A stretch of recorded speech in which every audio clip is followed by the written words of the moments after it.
भक्तों, क्या feel good हो रहा है हमारे परम पूजनीय सदा विस्मरणीय विश्वगुरु स्वरूपी मोदी जी का। और मोदी जी के राज में आपका, हमारा और हमारे प्रिय भारत का दुनिया में डंका बज रहा है। देखिए, हम नंबर 1 हो गए हैं इनइक्वालिटी में, यानी असमानता में, यानी अमीर गरीब का जो फासला है उसमें भारत नंबर 1 है।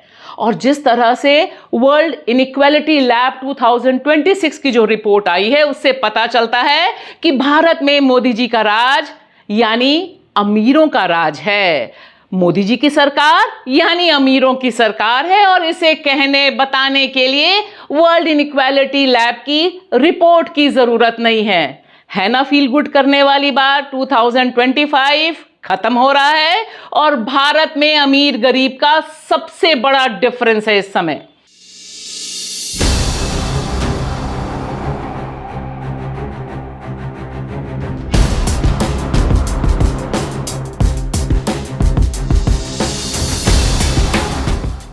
नमस्कार दोस्तों, मैं आपकी दोस्त भाषा। आप देख रहे हैं बेबाक भाषा पे 2 टूक कार्यक्रम। बहुत ही फील गुड वाला समय है। 2025 को हम बाय बाय कह रहे हैं। मोदी जी फिर विदेश यात्रा के लिए उड़ रहे हैं और इधर देखिए दुनिया में हमारा डंका बज रहा है। वर्ल्ड इनइक्वालिटी रिपोर्ट 2026 बता रही है कि इस भारत में, हमारे प्यारे भारत में, जो 1% अमीर है, सबसे ज्यादा अमीर में भी 1% अमीर है, उसके पास कितनी संपत्ति है? देश भर की 40% संपत्ति उसकी जेब में है। अब इसमें आप नाम डाल सकते हैं, मोदी जी के परम मित्र अडानी जी को भी रख सकते हैं, अंबानी जी को भी रख सकते हैं, लिस्ट लंबी है। और अगर 10% अमीरों की बात कीजिए तो और स्थिति बल्ले बल्ले है। भारत के टॉप 10% जो अमीर हैं उनके पास भारत की 58% संपत्ति है। इसे कहते हैं ना नहले पर दहला मानना मोदी जी का। और देखिए, जो गरीब हैं यानी निचले स्तर पर 50%, उनके पास कितनी संपत्ति है? 15% है। और वह भी आने वाले दिनों में नहीं रहनी चाहिए अगर मोदी शासन चला। और जिस तरह से इस समय हमें दिखाई दे रहा है, पेड़ उनके, जंगल उनका, बंदरगाहों का, सब कुछ मोदी जी के मित्रों के नाम पर कुर्बान है, तब हम सब समझ सकते हैं कि ये जो खाई है यह कितनी बढ़ती जाएगी। और सोचिए, इसके लिए क्या हमें वर्ल्ड इनइक्वालिटी लैब 2026 की रिपोर्ट पर भरोसा करने की जरूरत है? क्योंकि तमाम भक्त बता रहे हैं नहीं नहीं ऐसा नहीं है, लेकिन मैं कहूंगी कि मोदी जी के पास सबसे बड़ा प्रमाण है, इससे भी बड़ा प्रमाण है। मोदी जी का परिवार कितना है? 140 करोड़ भारतीयों का परिवार है। और उसमें से 80 करोड़ यानी 50% से ज्यादा जो भारतीय हैं, वह सरकारी आंकड़ों के मुताबिक, मोदी जी की सरकार के आंकड़ों के मुताबिक, देश में 80 करोड़ आबादी मोदी जी जो 5 किलो फ्री राशन देते हैं उस पर जिंदा रहती है। यह है भारत में अमीर और गरीब के बीच का जो बंटवारा है उसकी सच्चाई।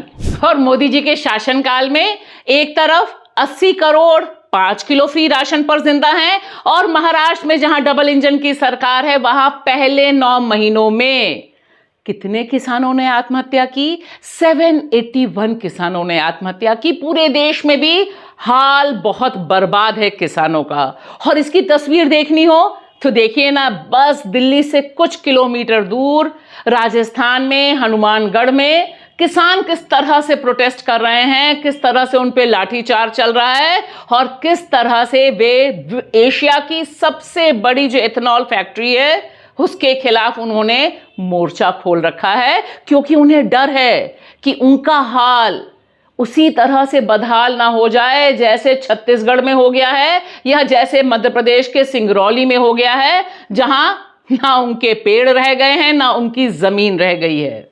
और मोदी जी वैसे भी अमीरों का कितना ध्यान रखते हैं।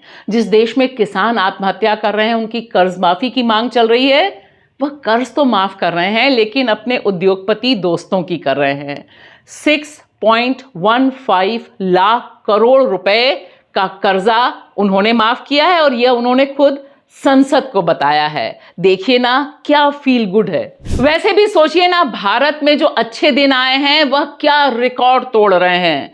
जब भारत में 10% जो अमीर हैं उनके पास 58% संपत्ति है, तब आप ही दिल पर हाथ रख के कहिए कि बाकी जो बची संपत्ति है, यानी 90% आबादी के लिए जो संपत्ति बची है, उसमें क्या बंदरबाट चल रहा होगा।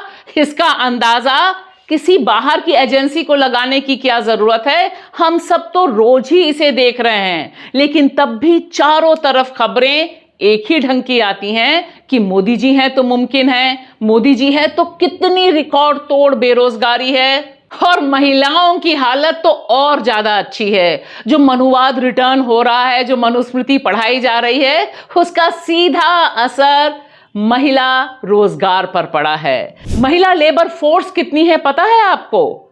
आंकड़ों के मुताबिक सिर्फ और सिर्फ 15.7% रह गई है, जो एक्सट्रीमली पुअर है।